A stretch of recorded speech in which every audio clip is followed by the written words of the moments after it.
Buenos días, República Dominicana. Sean todos y todas bienvenidos a esta edición de Fuera de Récord, domingo 4 de diciembre. 20 días para la Nochebuena y un día para el doble. Los empleados del sector público, director, mañana, con mucha cautela. Hay mucha gente con mucho movimiento, una funda negra por un lado, paquete así, y otros caminando.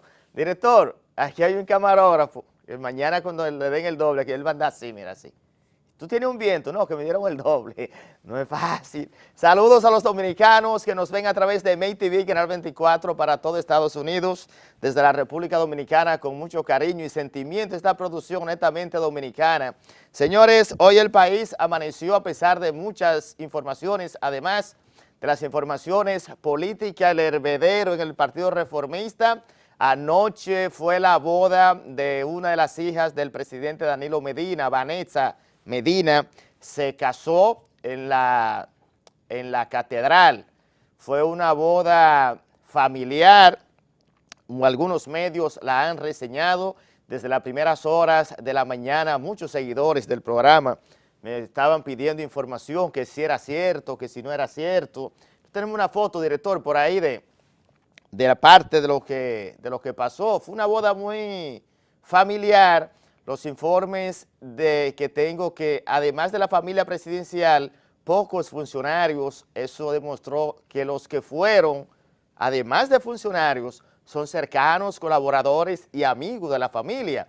Estuvo Roberto Marchena, el distinguido amigo director del DICOM, estuvo Rafael Ovalles, quien fue su director de prensa de la presidencia y ahora es director del Infotet, Héctor Valdés Albizu, el gobernador del Banco Central, también estuvo en la boda, me informan, y entonces fue una boda sumamente familiar, así que se casó la segunda hija del presidente Danilo Medina y quise compartir con ustedes esa información. Señores, miren, ayer, esa era parte de la foto. Director, póngame la foto. Sí, mírala ahí, esa es la foto esperada y que está circulando ya en las redes sociales. El esposo es Martín González Garrahat, creo que es de nacionalidad argentina, me informan, que es un argentino, ha llegado también a la familia presidencial de allá, del presidente, sí, de Macri. Pues un asunto de presidencia, problema de decreto lo que hay. Felicidades a los esposos. Y entonces, miren señores, anoche también Santiago de Cuba vivió momentos de tristeza. Más adelante con nuestro experto en asuntos internacionales, Félix Rodríguez, que ya se está acercando, vamos a analizar el futuro inmediato de Cuba. ¿Qué va a pasar con Cuba sin Fidel? Esa va a ser una gran interrogante que hoy, desde la muerte la semana pasada del líder histórico cubano, esa es una gran interrogante. La situación de Cuba ahora con Estados Unidos, cómo va a ser después de ese acuerdo. Y entonces la Plaza de la Revolución, la Antonio Maceo de Santiago de Cuba, miles de seguidores dieron el último adiós anoche al líder Fidel Castro Ruz, quien murió a los 90 años de edad. Una muerte que ha llevado mucha consternación en Cuba, fiesta entre los disidentes en la Florida y el mundo entero conmocionado. Usted puede decir lo que quiera de Fidel, disentir en cualquiera de su forma, o lo que hizo o lo que no hizo. Ahora, estamos ante un hombre coherente. Fidel murió con dignidad. Fidel murió siendo coherente. Fidel murió siendo un gran colaborador de los amigos y un hombre duro con los enemigos como debe ser. Eso se llama lealtad y eso se llama coherencia política. Usted puede disentir de Fidel y con Cuba con su modelo mal o bueno o viejo, obsoleto, pero es un modelo que colapsó, sí, que necesita una reforma, una reestructuración, sí. El propio Fidel lo admitió en varias ocasiones que ese modelo se había agotado. Sin embargo, los cubanos pienso que son más los que sacaron provecho de ese mismo sistema, porque ¿qué es lo que pasa en Cuba? Lo que hemos tenido la oportunidad de ir a Cuba, sabemos que hay un asunto elemental. En Cuba usted tiene resuelto la salud resuelta, la educación resuelta y la alimentación en un 55% se puede decir. Lo que falta son algunas cositas de buscar en la semana, en el mes, porque aquí ciertamente tenemos comida de más. ¿Tenemos la educación garantizada? No. ¿Tenemos la salud garantizada? No. El que diga eso es un falsante, porque esto es un Estado de Derecho, no le garantiza nada a nadie. Esta es la ley del más fuerte. Ahora, con la tanda extendida, es que el presidente, el gobierno, ha hecho un esfuerzo, cosa que valoramos profundamente, y pienso que son de las grandes conquistas del presidente Danilo Medina, el tema de la tanda extendida. Pero todavía aquí tenemos una seguridad social ficticia. Los envejecientes no tienen seguridad. Los jóvenes, el primer empleo, aquí no hay un alto índice de desempleo. Aquí no hay garantía de nada para nadie en absoluto. Y entonces Cuba, mal o bien con ese modelo, pienso que le ha comenzado a ese proceso de transformación. ¿Está preparada Cuba para estar sin Fidel? Es una gran interrogante. Pienso que hay cosas que se deben hacer en lo inmediato. El tema de las relaciones con Estados Unidos también, ese es otro punto significativo. Sin embargo, pienso que las posiciones encontradas de lo que pueda pasar de ahora en adelante con o sin Fidel va a estar en manos de lo que puedan hacer los propios cubanos y la propia situación internacional. No todo fue tristeza. Director, vamos a ver los lamentos, cómo han llorado a Fidel una parte de los cubanos. Esa parte de los cubanos, hay muchos llantos, ha habido mucho dolor, pero vamos a ver, director, lo que ha pasado en la Florida con los disidentes, que los disidentes ciertamente han comenzado a celebrar, no han cesado las fiestas, las celebraciones, no han cesado de ese grupo disidente que por demás hay que reconocer que es un grupo sumamente poderoso. Ese grupo de los disidentes es un grupo con muchos recursos en la ciudad de Miami, en la Florida, es un grupo con capacidad política y es un grupo de armar situaciones que se dan. Sin embargo, hay que reconocer que la firmeza férrea de Fidel, señores, no me voy a cansar de alabarlo. Yo no creo que en América Latina al día de hoy exista alguien, o tal vez en el mundo, que se puedan poner los zapatos de Fidel Castro. Un hombre luchador, un hombre capacitado, para muchos lo veían como un cualquiera. No, Fidel tenía formación. Y ayer se evidenció ese liderazgo de Fidel. Precisamente escogieron Santiago de Cuba, considerado Santiago la cuna de la revolución. Y entonces ahí vemos las celebraciones, parte de las celebraciones de los cubanos disidentes en la ciudad de Miami. Recuerden que esa zona de la Florida y Miami es una zona, una colonia netamente cubana. Esa gente abandonaron Cuba por las situaciones que todos conocemos.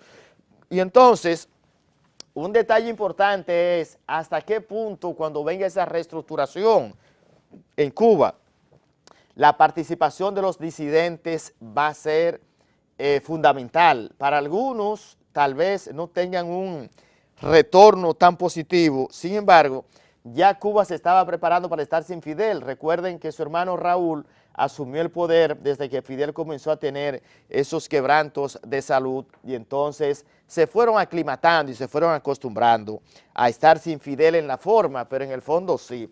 Ayer precisamente varios dignatarios y personalidades continuaron acudiendo a dar el último adiós. Estuvo el presidente Nicolás Maduro de Venezuela, Evo Morales de de Bolivia, Daniel Ortega de Nicaragua, y entonces el expresidente Luis Ignacio Lula da Silva, y estuvo también Leonel Fernández, el futbolista Diego Armando Maradona, el argentino, también estuvo en ese festejo fúnebre, porque la figura de Fidel no solamente trascendió la política, trascendió más allá del quehacer político. Y entonces, cuando hay situaciones de ese tipo, yo pienso que las naciones como tal deben prepararse, deben estar seguras hacia dónde van, y de ahora en adelante usted se preguntaría, bueno,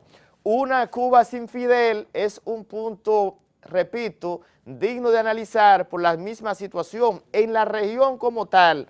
¿Cómo va a ser ese comportamiento, esa parte de poder lograr ese acercamiento con la nueva política que pueda asumir Cuba? Recuerden que Cuba ha sido un país solidario, no solamente con la República Dominicana, hay intercambios en educación, hay intercambios en medicina. El tema del empleo en Cuba, esa es una gran preocupación. Para mí, dos componentes fundamentales para la reorganización de Cuba en lo inmediato. La parte tecnológica, cerrar esa brecha digital en Cuba, pienso que va a ser uno de los grandes desafíos en lo inmediato. Yo, por ejemplo, recientemente estuve en La Habana y pude ver cómo los jóvenes hacían filas para poder acercarse a una área, un museo, que es uno de los pocos que tiene Wi-Fi en La Habana. Entonces, ir a conectarse, eso es como un privilegio en ese momento. Bueno, déjame ver si logro conectarme. Y entonces, un país que está tan cerca de otras naciones, tan desarrollada en el campo tecnológico, pienso que ese desafío inmediato va a ser una necesidad, porque ya las demandas de 15, 20 años atrás, que eran el empleo, la situación de la alimentación, cómo vivían, cómo se superaban, el componente tecnológico no era tan importante, de tanta trascendencia como lo es en la actualidad. Por ejemplo, ya uno de sus hijos aquí en la República Dominicana, es raro el jovencito que no le quite el teléfono a su papá para chatear, para conectarse. En la casa hay internet, hay wifi prácticamente donde quiera, y entonces esa brecha digital, poder cerrarle lo inmediato, pienso también que eso podría ser uno de los principales desafíos en lo inmediato de Cuba, y hasta dónde el régimen va a aguantar, va a seguir resistiendo ese impacto de una globalización y una tecnología que marcha a mucha velocidad y que los cubanos todavía no han podido reencontrarse. El poder adquisitivo de los cubanos, una gran interrogante. ¿Podrá Raúl resistir entonces sin la asesoría, sin la mano de Fidel, sin ese asesoramiento permanente, el gobierno cubano poder aguantar una embestida de una demanda que ya va a pasar la parte de la población y que también podría pasar las expectativas de cualquier joven o adolescente que esté buscando una mejor vida y una superación? Es verdad, no hay analfabetismo, Cuba tiene esa ventaja, tiene la salud garantizada, un hospital, por ejemplo, para cirugía, es una cosa impresionante lo que tiene La Habana, un hospital. Lo que cuesta una bariátrica, por ejemplo, aquí para una persona obesa, eso le cuesta en Cuba nada a un cubano, y es un punto sumamente importante. Me voy a ir a la pausa, director. Al regreso vamos a conversar con Félix Rodríguez, la situación internacional de La Habana, lo que podría pasar con Cuba y Estados Unidos ante la amenaza del presidente electo Donald Trump, y la misma situación del Partido Reformista, que está color de hormiga, está que arde, la situación interna del partido que fundó el expresidente Joaquín Balaguer. Me voy a la pausa, cambiar de canal, casi un delito federal. No se mueve, ya volvemos.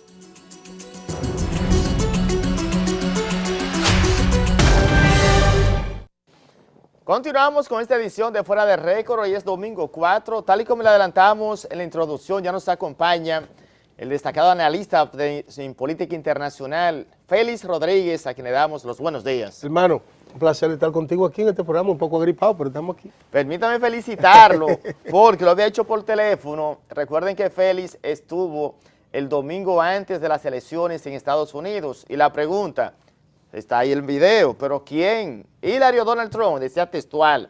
Es que a esta hora aquí puede pasar cualquier cosa.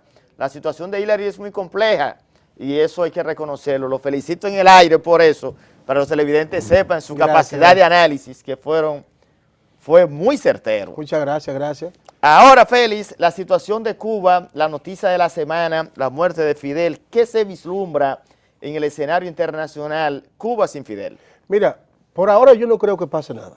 No va a pasar nada en Cuba porque ha habido una transición de poder. Recuerden ustedes que Fidel sale en el 2006, 2 años después, en el 2008, es que anuncia que él no va a seguir ejerciendo. Raúl entró de manera provisional y entonces ya él de ahí jugó un rol, digamos, estratégico, pero no un rol operativo.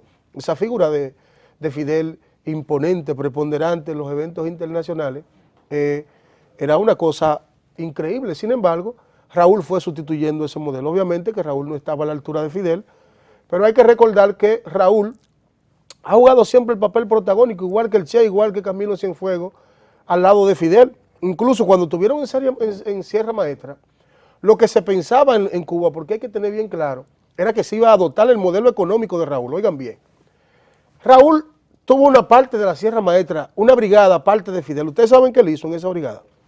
Estableció impuestos, estableció dispensario médico y estableció un país paralelo. Administró un país durante el proceso de Sierra Maestra.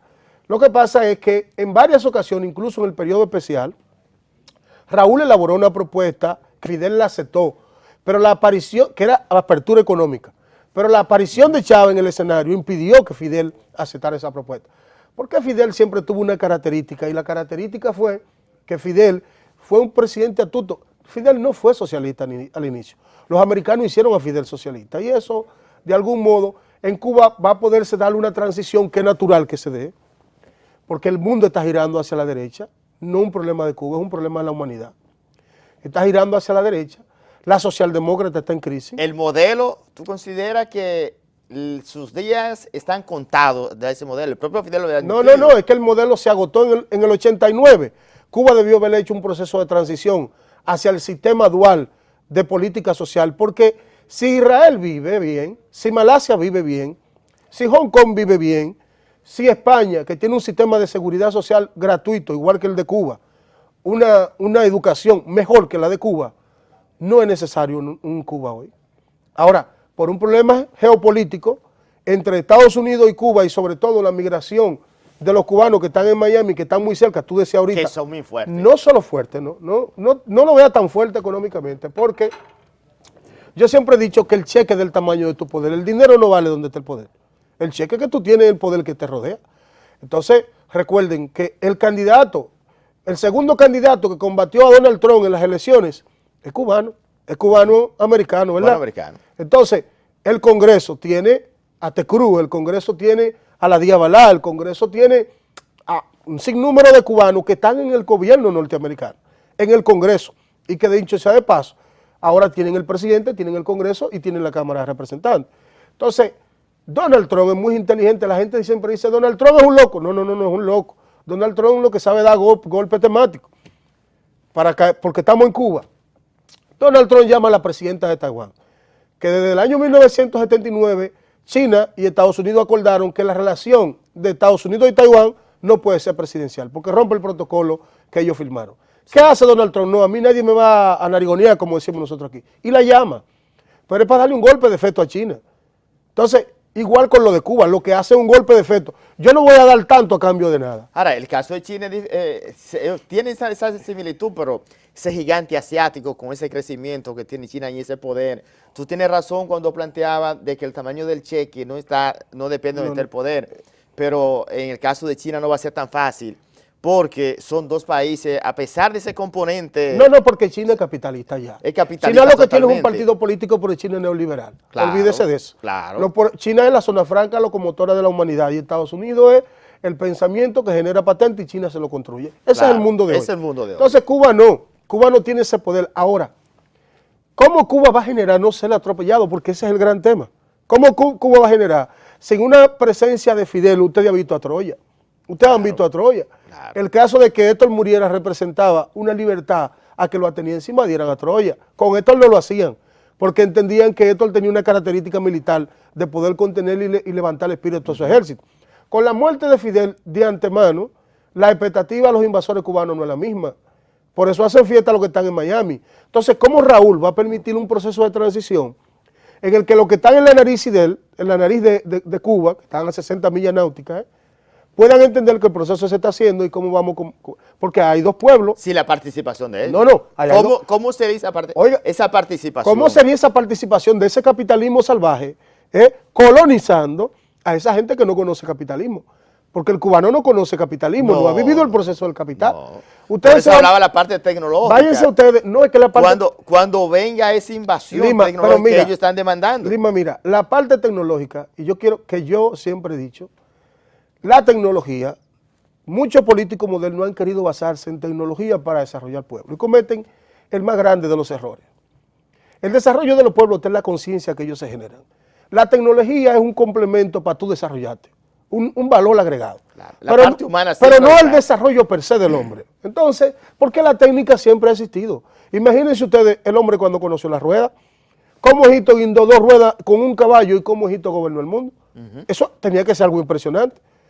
Para los que lo vieron, fue algo impresionante que el hombre se pudiera transportar por tierra, que era algo que no aparecía, ni el caballo era parte doméstica todavía. Claro. Entonces, era algo innovador. Ahora, tú te vas a los países de Europa del Este, ¿qué ha pasado con los países de Europa del Este? Tú dices, ¿le puede pasar a Cuba lo que le pasó a Albania? Albania hoy es el país más pobre de Europa. Era un país comunista cerrado. Polonia es de esas naciones no se ha podido desarrollar. ¿Cómo los cubanos van a demostrar que tienen capacidad con educación de asimilar un proceso de capitalismo? No, y la parte, y además del capitalismo, ¿cómo sería esa transición para escoger ese presidente? No, yo no creo que Cuba... Porque el modelo yo pienso que debe ser una combinación. Es que yo no creo que si no hay una invasión militar a Cuba, que no la va a haber, Cuba no va a tener 2 partidos políticos por ahora. No. No es imposible de que nadie piense eso. No lo puede tener. ¿Y tú consideras que la transición de cara a ese neoliberalismo sería con Raúl? ¿Pero quién tú crees? Raúl. No, es que Raúl se ve el 18 y Raúl haciendo ese proceso negaría a Fidel y negaría su historia. No lo va a hacer. Entonces, yo por eso... Espérate, tú planteas entonces que esa transición tiene que ser sobre la base de esa plataforma, de ese partido. Exactamente. Un modelo chino que vaya dando apertura. Y que Donald Trump le monte camisa de fuerza incapaz. Donald Trump yo pienso que es la persona ideal para ese proceso. Lo dicho, Donald Trump... ¿Y por qué? ¿Cómo así? Porque él está planteando lo contrario para darle para atrás. Es un modelo de presión. Y en negociación, en lugar de que nos coloquemos en extremo, es un modelo de que busquemos una solución. Lo tibio, o frío o caliente, lo tibio lo vomita Dios de su boca. En la medida en que 2 políticos tienen posiciones, busquemos una solución, no hay acuerdo. Cuando hay extremos, llegan a acuerdo. Entonces, Donald Trump, mira, llévense de esto y véanlo. El 5% es lenguaje, el 95% es lenguaje corporal. Cuando Donald Trump subía al escenario con Hillary, él demostraba que no era tosco, que con la lengua decía una cosa y que con el cuerpo decía otra. Subiéndola, la agarró por el brazo derecho para subirla arriba. Cuando subieron, la abrazó un par de veces como forma de protección. Entonces, daba unas señales de lenguaje. Entonces, ese modelo de Donald Trump de llegar a un extremo con Raúl va a obligar a que Cuba ceda posición. Ustedes lo verán. Que ceda posición, porque ese régimen, ese sistema... No. Cuando yo hablo que ceda posición, es que el desarrollo de Cuba, ¿qué es la democracia? No equivoquemos, la democracia es la expresión del capitalismo. Lima, el que no cree eso no está en política. La democracia es la expresión del capitalismo. Solo hay democracia y libertad cuando los hombres alcanzan conciencia y calidad de vida. ¿Por qué en Estados Unidos hay democracia? ¿Quiénes votaban? Los que tenían 100 acres de tierra. Los que no tenían 100 acres no votaban. No. Para que su voto no fuera vendido. Claro, pero ese capitalismo salvaje también tiene que ser sobre la base de esa transición en el caso de Cuba. Por eso es que yo te digo, por el capitalismo y lo puede notar aquí, que para darse una transición en Cuba va a ser una transición paulatina, una transición inteligente, porque de lo contrario es forzosa. Y si es forzosa, es insostenible. Por la fortaleza ideológica. Y la conciencia que tienen esos cubanos. El aparato militar. Patria o muerte. No, el aparato militar. Cuba tiene un aparato militar organizado Cuba se preparó durante 50 años para una guerra con el país más poderoso del mundo. Entonces, ese aparato militar, ¿qué tú le vas a decir? Porque a un hombre de guerra no está preparado para la paz. No está preparado para la paz. No. Entonces, yo recuerdo siempre porque leo la Biblia cuando David iba a construir el templo del Señor y el Señor le dijo, no, tú eres un hombre de guerra. ¿Cuántos hombres tú has matado? A ti no te toca. Tú no puedes edificarme ese templo a mí. Claro. Pero a Salomón. Entonces, el tema, como un soldado de esos cubanos, tú le dices, mire que vamos a ver democracia, va a haber elecciones, va a haber votos, tú vas a tener que trabajar, vamos a ver si te damos seguridad social. No, eso es difícil. Sí, pero entonces, ¿hasta dónde ese partido? Porque yo entiendo, va a ser un proceso duro, gradual ciertamente, pero tú vas a hacer un análisis interesante de que esa transformación como tal debe hacerse sobre la base de ese partido. Claro que sí. Pero ahí tiene que darse posiciones encontradas. Eso es, en el papel se ve así. Ahora, ¿hasta dónde ellos estarían dispuestos a ceder esa posición de que haya participación? No, es que es normal que tienen que darse la presión mundial, la falta de un liderazgo carismático, la presión internacional que se va a generar sobre el modelo cubano y Donald Trump de presidente, obliga a Cuba a replantearse estrategia. Obliga a Cuba a replantearse estrategia y a replantearse modelo. ¿Y cuál será el modelo? Bueno, no será el modelo chino, el que ellos quieran, pero será un modelo de apertura. ¿Va a ser con 2 partidos y permitir elecciones? No es verdad que lo van a hacer, no es verdad. Pero entonces no se va a poder hablar de democracia. No, es que por Cuba no se va a hablar de democracia por ahora. Se hablará de apertura económica con un solo partido y el empuje de esa apertura económica va a generar democracia. Pero sin una democracia, porque se puede dar el caso de que los países, las naciones poderosas estén planteando el tema neoliberal, bueno, pero ese neoliberalismo como tal conllevaría ese capitalismo salvaje. Ese capitalismo salvaje va a querer tener su participación como tal. Hoy yo vine a este programa a decir, la única forma de establecer un capitalismo salvaje en Cuba es forzoso, que sería un proceso militar, y eso no se va a dar. Ni nadie en su nariz ni en su juicio lo haría. No hay interés en Cuba para ejercer un modelo militar, porque no lo hay. Ya el petróleo, ni siquiera en Siria, los americanos han dejado Siria, que Turquía ha tenido que invadirlo y dicho, no, ya entonces, el petróleo ¿por qué no hay? Ya el petróleo no es la importancia que tenía. Entonces, para la geopolítica, ¿qué significa Cuba hoy ya? Ya no hay un bloque socialista que tenga la calidad de decir que representa un modelo de amenaza, cuando el mundo tiende a la derecha y tiende al modelo de capital. Pero entonces, ese modelo de capital lleva inversión, la participación de los inversionistas, el mercado internacional, la inversión extranjera. Lo están haciendo en China, lo están haciendo en los países de Europa del Este, lo van a hacer en Cuba. Sí, pero para hacerlo en Cuba, porque por ejemplo el modelo actual, ¿qué lleva? Para invertir en Cuba, si tú quieres llevar una empresa de tecnología, primero son 5 años que te dan. En 5 años, 55 a 45, 55 para el Estado y 45 para ti. Después de los 5 años, bien invertido, 55 para ti, 45 para ellos. ¿Tú escuchaste lo que yo dije? Cuba tiene que replantearse una estrategia de modelo. Entonces, Cuba está en la mejor oportunidad que ha tenido América Latina. Porque está en la oportunidad de construir un régimen con equidad y con modelo económico. Por ejemplo, Israel no tiene problema económico, Hong Kong no lo tiene. 87 es la esperanza de vida al nacer. Yo quiero decir que el modelo cubano, que yo decía... Taiwán. No, Taiwán, pero no es Malasia.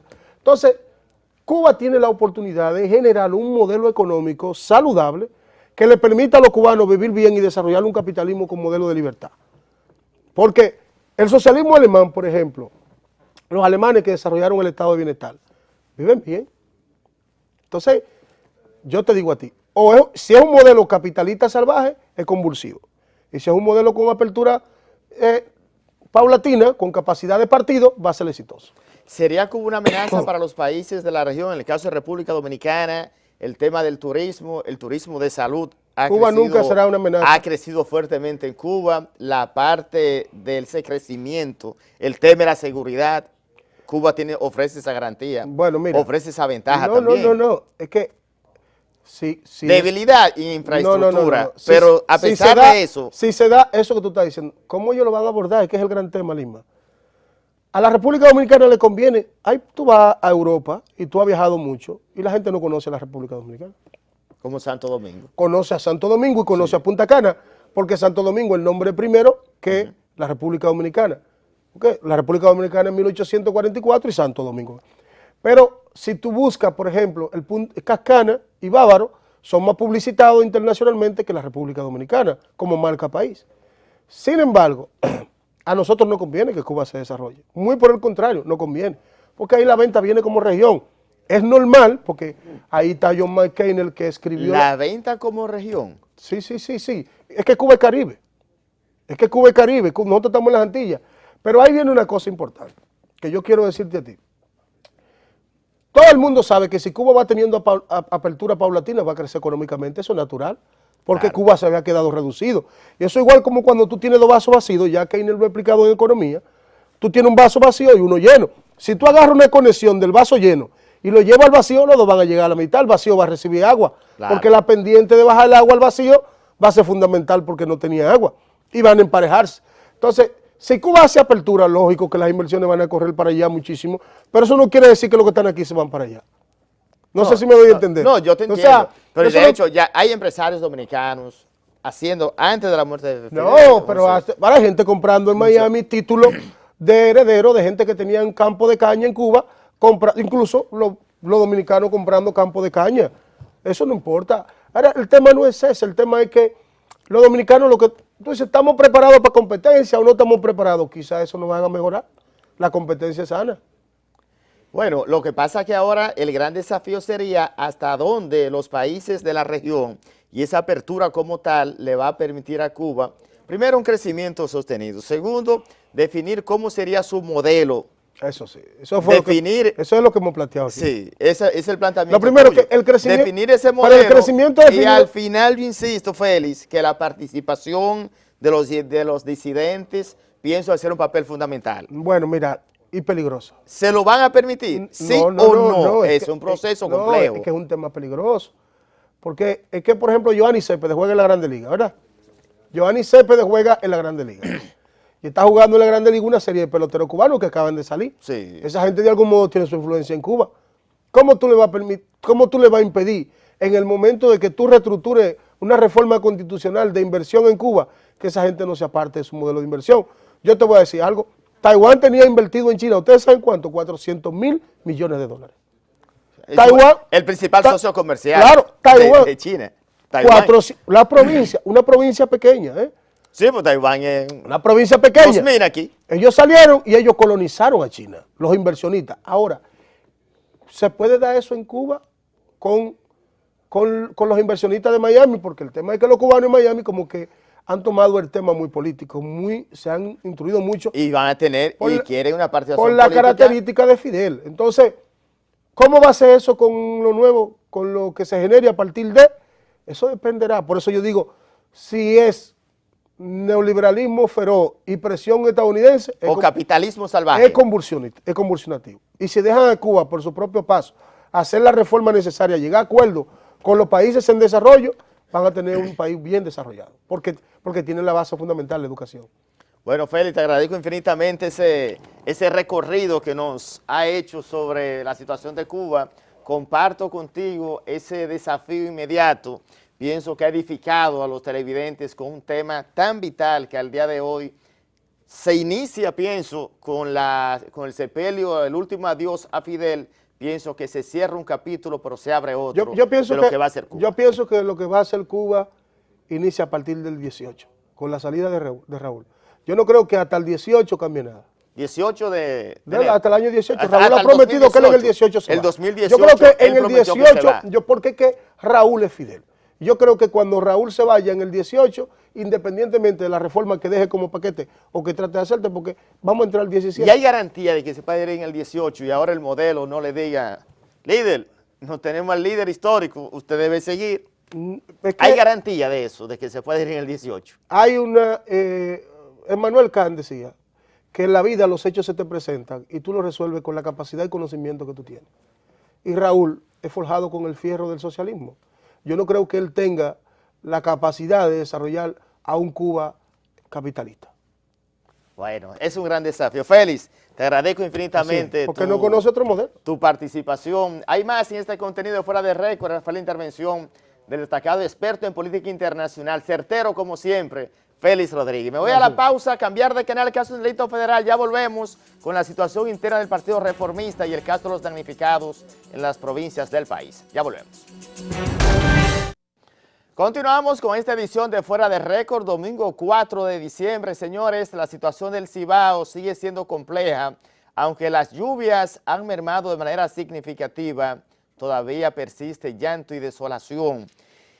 Varias provincias en alerta. La semana pasada el Senado de la República declaró de urgencia el proyecto que autoriza al presidente de la República a declarar en estado de emergencia 15 provincias afectadas a consecuencia de las lluvias y las inundaciones.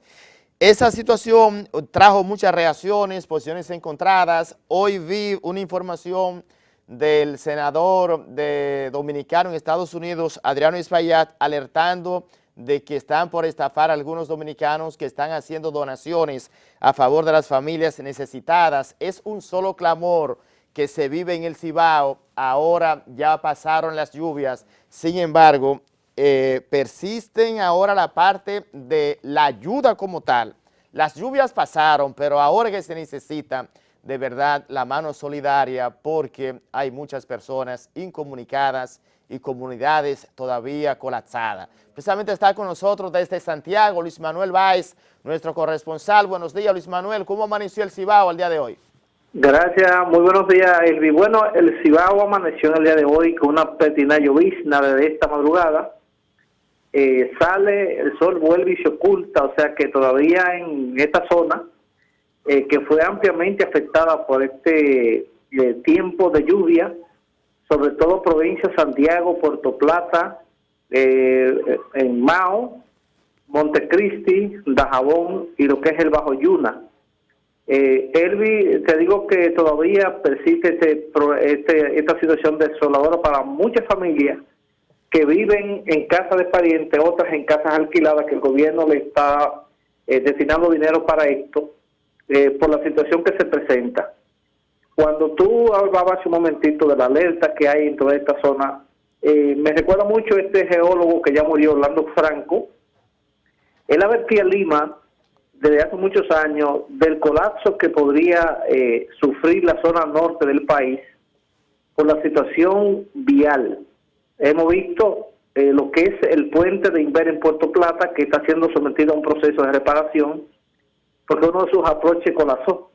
Pero también del caso de, donde él advertía mucho, el caso de la carretera que conduce entre Moca y Gaspar Hernández hasta la carretera Puerto Plata. Esta carretera se partió y ahí la situación está sumamente delicada, son pasos provisionales, pero él advertía de esta situación porque es el área donde pasa la falla tectónica que llega hasta el caso de Dajabón, y por eso la situación que se está presentando en toda esta zona. Luis Manuel, ¿el tema de las ayudas sigue influyendo? Sigue influyendo porque aquí se han unido, como tú decías también, muchos sectores, el sector empresarial a través de la Asociación para el Desarrollo de Santiago. También aquí hay una institución que le llaman Santiago Solidario, integrada por varias instituciones encabezadas por la Iglesia Católica. Fluyen las donaciones y enviadas a los lugares en coordinación con los organismos de protección civil, que son los últimos que se quedan en la zona, porque, por ejemplo, la Defensa Civil, gobernaciones, son la gente que hacen contacto con la población, en este caso necesitada o que ha sido afectada por las inundaciones. Están fluyendo porque se han hecho telemaratones, se han hecho todo tipo de contacto con la población que puede, para ayudar a aquellos que no pueden. O sea, sobre todo el área, viste el caso de lo que sucedió en La Jaiba, del municipio de La Isabel en Puerto Plata. Yo había ido a los medios que anteriormente representaban en esta zona, y es una zona que donde prácticamente van todo lo que significa arroyos y ríos, descansan ahí, y desde hace mucho tiempo estas familias habían pedido también que se les reubicara en zonas seguras. Y entonces, en este caso, el presidente, sí, claro, fue al día siguiente, prometió también solucionar parte de estos problemas. Es el caso también de Moca, que ya se inició un proyecto habitacional para 75 familias. Y eso es lo que están pidiendo muchas familias, Elvi, porque aquí hay muchísimas zonas vulnerables. Por ejemplo, Santiago tiene 52 zonas vulnerables, que desde hace mucho están pidiendo su reubicación en lugares seguros, porque cada vez que vienen las riadas, ellos sufren las consecuencias. Bueno, muchísimas gracias, Luis Manuel, por tu reporte preciso, como siempre. Agradecemos ese ese reporte porque sé que el país está muy pendiente con esta situación del Cibao. Saludos a todos los amigos del Cibao que todos los domingos están con nosotros en esta edición. Señores, miren, en otra información, llama mucho, todavía está en el aire el tema de la declaración jurada de bienes. Ustedes ven por qué yo digo que esto no es un país, que esto es un solar. Tuvo que salir el ministro de la presidencia, Montalvo, a amenazar con la gente, lo vamos a sacar de nómina, no van a cobrar. Si lo hubiesen destituido uno a uno, destitución total, y una cámara de cuentas o una cámara de cuento, la cámara de cuento, la cámara de cuento, de cuenta, director, es la cámara de cuentas, que es que eso no funciona, usted ve la directora dando gritos, ay, ahora con los ayuntamientos, mire, pero aplíquele la ley, no lloren tanto, de por Dios. A mí me dio mucha pena, da pena y vergüenza cuando usted ve que para que se cumpla la ley en un país hay que hacer como un telemaratón, señores. Esto es increíble. Entonces, siento que todavía la población está en el aire. Estamos en el aire con el tema de los funcionarios y la declaración jurada de bienes. La advertencia de Montalvo de que el 30, esas personas, esos funcionarios, si van a quedar excluidos de la nómina, no sabemos de verdad la situación al día de hoy, qué es lo que ha pasado. Ojalá que podamos tener luz, porque la gente fue, yo vi fila y se habló que el sistema, que había problemas con las filas, que no se pudo tramitar el todo, pero el país quedó como incompleto, nadie ha dicho nada, y yo pienso que esa información es importante, que los dominicanos podamos definir y saber qué es lo que está pasando y cuál es la situación real al día de hoy. Está con nosotros vía telefónica el distinguido amigo y coordinador de la Alianza Dominicana contra la Corrupción, una entidad sin fines de lucro, pero que trabaja 24/7, eso es permanentemente, sirviéndole y aportándole, llevando luz donde no hay. Así que buenos días, Julio César de la Rosa, coordinador de la Alianza Dominicana contra la Corrupción. Buenos días, hermano Lima. Bueno, ¿cuál es la sin duda situación? que Yo hacía un comentario. acudiendo a una situación que no es la primera vez que en la República Dominicana una disposición legal, como lo es la declaración jurada de patrimonio, que es una ley nueva, data del 2011, que sustituye la anterior ley que no tenía un régimen de consecuencia efectivo como sí tiene esta, y que le concede a la Cámara de Cuentas las atribuciones de vigilar por el cumplimiento de esta ley. Y hemos visto cómo se ha inaugurado, donde gran parte, no de los funcionarios, porque debo aclarar algo, si bien es cierto que los funcionarios de primera línea, ministros, directores generales, presidentes de consejo, pues han hecho su declaración jurada de patrimonio. En esto hay una falta de información, una falta de seguimiento y una falta de voluntad política para aplicar la ley, porque muchos de esas personas que esperaron el último día no fueron informados por los incumbentes de las instituciones a las cuales pertenece, que en la anterior ley no tenían la obligación de presentar declaración jurada de patrimonio, pero a partir del 2011 sí. Y entonces, ¿qué ha acontecido? Que esta ley, pues sin duda, le ha sorprendido a la propia Cámara de Cuentas, que no ha nombrado al responsable de darle seguimiento al cumplimiento de esta ley, y por eso hemos visto cómo una gran mayoría ha esperado a última hora, luego que el ministro de la Presidencia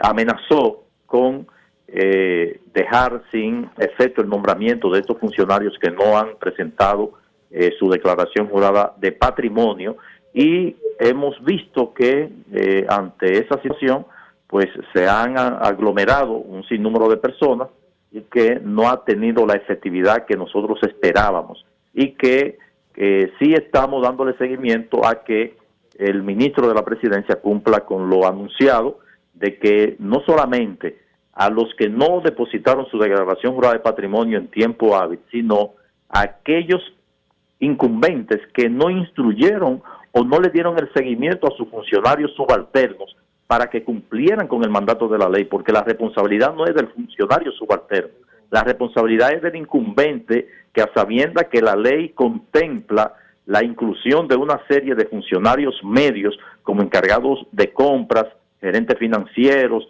en el área militar, los jefes de compañía, los responsables de compras y contrataciones de cada una de estas instituciones que anteriormente no lo incluía, pues ellos debieron encargarse de que en su dependencia todos los funcionarios que que abarca la ley, pues prestaran su declaración jurada de patrimonio. O sea que una responsabilidad compartida en donde el gobierno debe demostrar que realmente hay voluntad política en la lucha contra la corrupción, porque a partir de ahí es que se puede verificar si hay un incremento en el patrimonio de aquellos funcionarios que ya habían declarado y que le corresponde declarar, y aquellos que al entrar a una posición declaran su patrimonio y que al salir pues se pueda verificar, se pueda comparar, como es un ejercicio que nosotros estamos haciendo a partir de la verificación que el patrimonio de muchos de los funcionarios que se juramentaron en el 2012 pues ha tenido un crecimiento vertiginoso que no se había dado en el periodo 2008-2012 cuando no eran funcionarios, y sin embargo en el 2012-2016 ha tenido un incremento nunca visto, y es parte del ejercicio que nosotros estamos haciendo con esas comparaciones de declaración jurada de patrimonio al ingreso y declaración jurada de patrimonio al dejar el puesto, porque es la tarea de poder darle cumplimiento a la ley y sobre todo sacar provecho de lo que establece la ley, verificando pues ese incremento que se pueda producir en el patrimonio de un funcionario público. Muchísimas gracias, Julio César, por edificar al país con ese tema. Bueno, esa fue la intervención de Julio César de la Rosa. Director, se nos terminó el tiempo. Miren, para finalizar, lo quiero dejar con estas imágenes, director, brevemente, de la colección de Chacabana de Noel Newman. Esa fue la colección Forever, donde se dieron a conocer importantes detalles de esa nueva forma de vestir.